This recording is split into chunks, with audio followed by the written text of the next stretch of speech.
Hi, my name is Soichi Noguchi from Japan. I am Mission Specialist 1 on Crew 1 mission to International Space Station.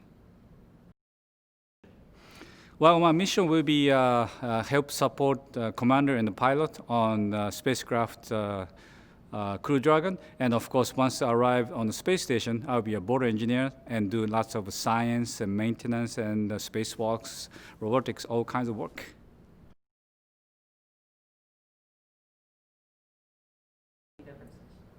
Yeah, it's quite a difference. Demo 2 is obviously it's a successful flight, but this is a test flight. This is our first end-to-end test from launch, docking, to coming back.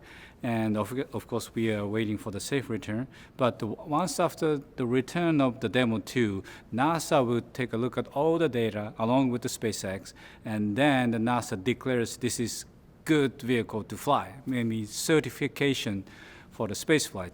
And after that, our mission comes. So the Crew 1 is the first operational space flight after the certification given by NASA. Well, it's a good question. Obviously, the NASA will check all the safety and all the system requirement, and NASA assures that this vehicle, the Crew Dragon made by SpaceX, is fit for the space flight. And that basically opened the door for any kind of space flight, including just a tourist flight or the commercial aimed flight, not just for the professional flight like us. So this is a big step on the commercial space flight. Well, I'm really fortunate enough to have a good crew member. Hopper is our commander. He's a really natural leader. He's really thoughtful and caring, and really fortunate to have a great commander like him. Ike, I would say he's the best rookie ever. I don't know any other rookie astronaut who is really capable and knowledgeable and fun guy as well. Shannon Walker, we spent long time together. We're in the same age, and I really respect her on her knowledge. She's really an ISS guru. And for me, it's more like a running mate, because we space specialists, mission specialists. I'm a mission specialist 1, and she's mission specialist 2, and together we can share the knowledge and kind of back up each other to accomplish big mission goals. So we are very happy to interact with each other. So 4 of us, the great team, and obviously we have a lot of different background, and the diversity definitely gives us a great rigidity to our crew.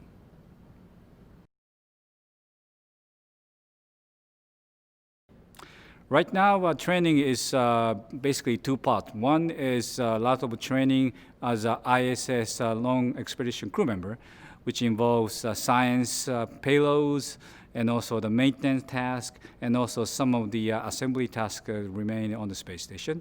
The other half is, of course, the SpaceX. We are learning to fly the new vehicle.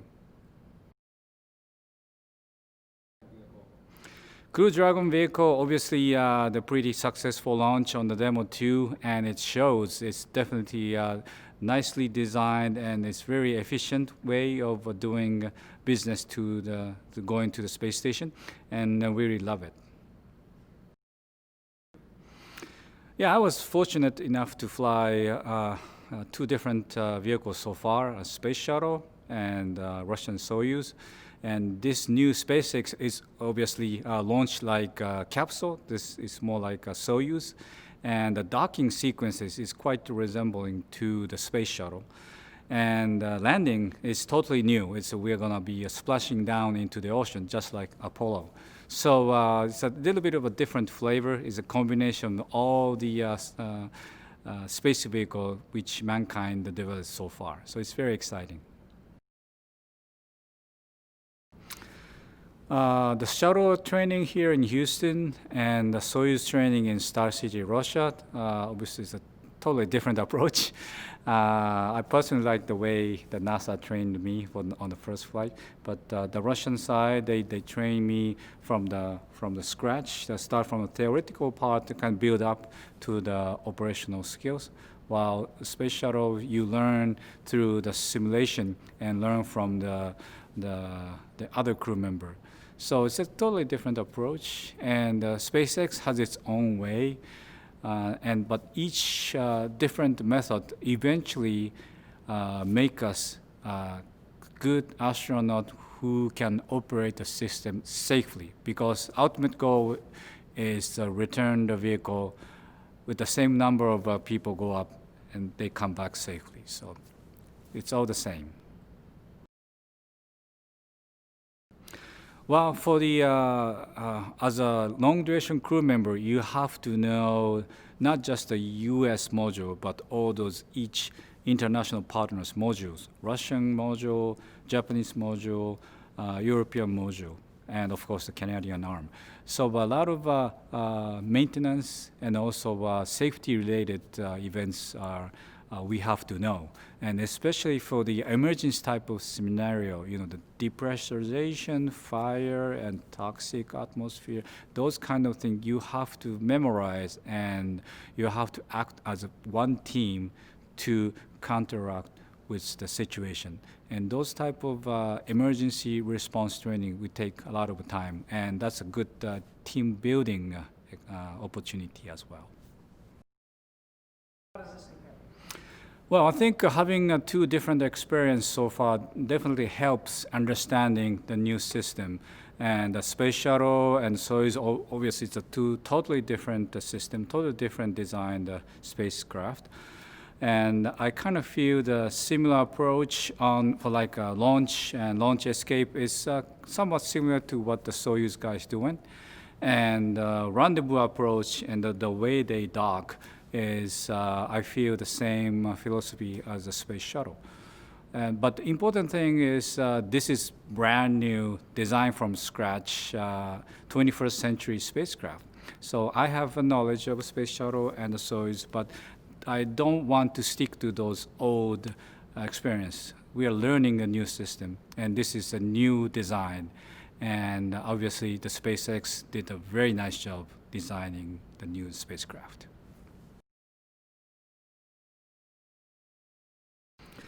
I think this SpaceX training, obviously this is new, so I would say it's more like a half development support and half training. So unlike space shuttle program or Soyuz, which have a long history of a safe flight, and I kind of learned from the previous crew member. But this one, you have to kind of build the training template by yourselves. And half of the time I spend in Houston, California, is more like helping them develop the procedure. So it's a kind of new experience, but eventually this SpaceX Crew Dragon become a standard, and we will learn from their system, from their operating side. So I think eventually this will become a new standard. Well, I wanted to be an astronaut for a long time. High school days, I watched the shuttle launch, the STS-1, and I thought this is the time that a lot of people starting to fly to space and just continue to pursue that career. I studied aerodynamics and aerospace engineering, and I started working as an engineer that makes all the space component and also the aerodynamics research. And when I turned 30, Japanese Space Agency started recruiting another astronaut class, and I was fortunate enough to be selected as one out of 572 applicants, and sent immediately to Johnson Space Center. And I joined the class of 1996. And that class obviously have a lot of people, 44 classmates, and a lot of interesting stories, but I'm in Houston since then. Well, I think the biggest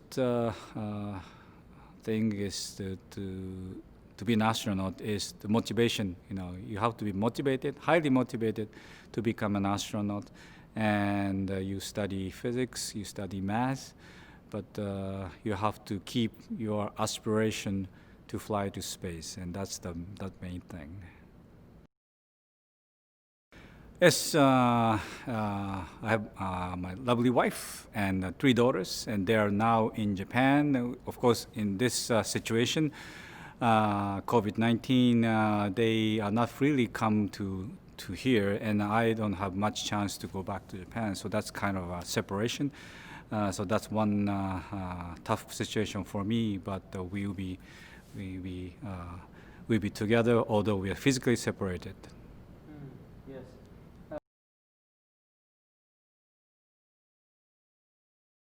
Yes, my kids are fortunate enough to attend my 2 previous launches. The first time on the space shuttle, they are elementary school, and they just enjoy traveling to Florida, aside from the rocket launch. And on my Soyuz launch, they are almost the teenagers, and they can understand all those anxiety and the feeling of the rush and the feeling of excitement. So it's second time is more memorable. Hopefully this time they're now grown up, but they're still very happy to come to see the dad launch. So it should be a nice family reunion. Yeah, it's actually those 3 flights are so far apart. The 2005, our main way of communication was is a fax actually, and then we just started to have some very limited email. On the second flight, however, we have internet on board. We can do the tweet, we can do the video conferencing, and now we have almost 24/7 email access plus video conferencing capability on their cell phone as well. So it's much closer in this digital age. So it should be a fun stay.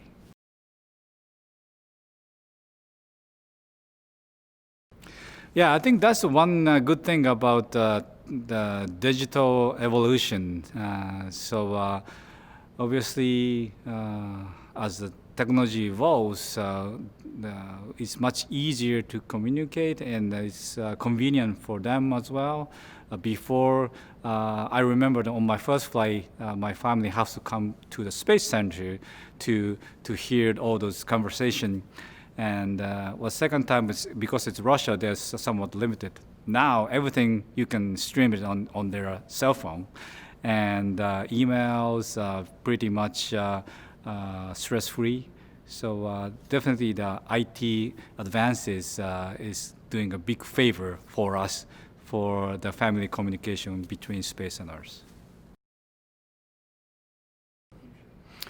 Well, from the changes from space shuttle to SpaceX is big. I told my daughters that the changes is almost feel like the very old telephone booth to the smartphone. So back in the days, we have to dial the phone, and that's what they only do. And now we have all those capability in a very sleek design, and that's what SpaceX feel like. So in the space shuttle, there's almost 3,000 switches on the cockpit, and each switch do one thing, like opening the valves, turn on the lights. And the SpaceX it's only have 3 screens, touch screens, and you can do everything over there. So it's definitely a modern style, and it's a really efficient way of interacting with the system. So if you think about upgrading your old dial phone to the smartphone, you kind of feel the excitement of upgrading from space shuttle to SpaceX. Well, I would say challenging new task, challenging new missions. This really stir me up, and I was really fortunate enough to try the third mission. First one, the space shuttle. Second one, the Soyuz. This time it's SpaceX. So it's really, I feel really fortunate that I have gotten given a chance to try third time to space travel. Yes, sir. I did 3 spacewalks back in 2005. Oh yeah, by all means, I'd be happy to open the hatch and go outside and have fun for 6 hours, and don't want to come back actually. Wow, spacewalk is fun. Period. A lot of people ask me for the spacewalk, is it dangerous? Is there any risk? And yes, of course, there's a risk involved. It's a high-risk environment and adrenaline rush type of activities. But we definitely enjoy it. Everything flows, but it's really slow, and the view is just magnificent. There's nothing between you and Earth, and just the open space. And we can definitely enjoy the view, and also all the tasks we train for many times on the ground, usually under the pool. So by the time you do the spacewalk, you know all the tasks by heart. So it's actually very enjoyable and it's very fun, and I'm really looking forward to go back and do the spacewalk. I would say for the space travel or the astronaut, cosmonaut in general, Alexei Leonov is my hero, and I was really fortunate to have a lot of interaction with him. Because of the Association of Space Explorers, that's a kind of a reunion of all the cosmonauts and astronauts around the world. And me being one of the youngest member from JAXA, and obviously the Alexei is the most prominent member. But we have a lot of interaction talking about those international friendship, international organization, and spacewalk. He did the spacewalk before I was born, but he gives me a lot of advice, and also he was eager enough to listen to my story of the latest space station days. So we have a lot of time in together, and I really appreciate that.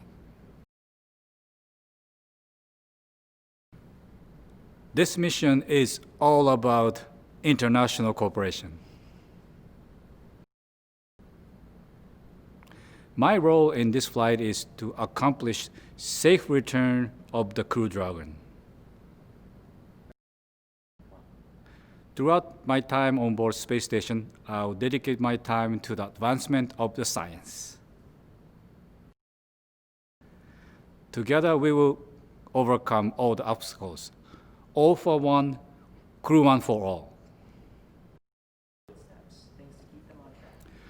Well, the important thing for us is, of course, to keep the dream alive. And for this commercial space program is obviously Launch America. This commercial program is by the Americans, for the Americans, of the Americans. So Americans really should be proud of this achievement. But for the rest of the 7.4 billion people, I will open the door for you. The spacecraft of this century is not just for America, but this is an international corporation, and all the other people around the world have a chance to ride on this Crew Dragon. So this is a new era. I totally agree. This Launch America is a great achievement for the American company, and of course NASA played a big role, but this achievement benefits the whole world because International Space Station itself is an international program, and there are a lot of companies are looking forward to be the second or third SpaceX, meaning any country around the world now have a chance at least to give it a try. They can have their own vehicle certified by NASA and then bring people to space station or beyond. So this definitely a new era, open up a new capability and possibility.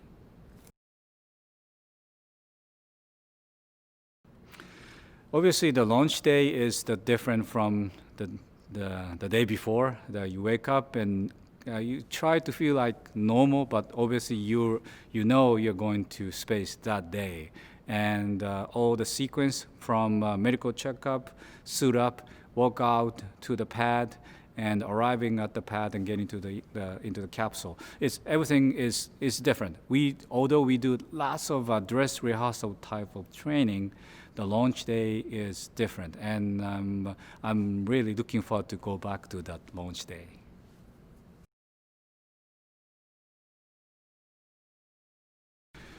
I think my memory on the launch day on the space shuttle, especially the first space shuttle, is really vivid.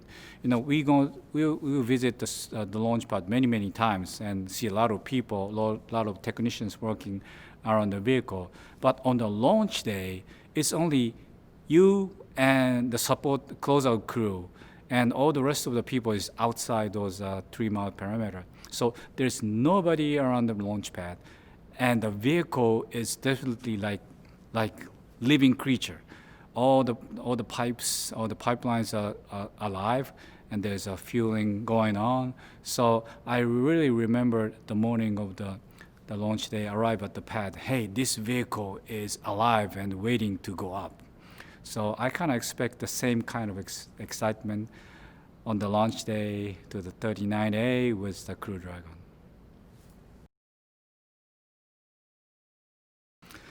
Well, many people say, especially the returning crew, they feel like they never missed a date on space station, meaning on the day one of the returning flight, they feel like they were on the station yesterday as well, meaning you quickly go back to the old habits of going back to the zero gravity life and start from there. So my second flight, first flight was on the shuttle, and then the second flight was Soyuz, so it's totally different launch experience. But by the time I opened the hatch of the space station, I feel like I was living here for long times.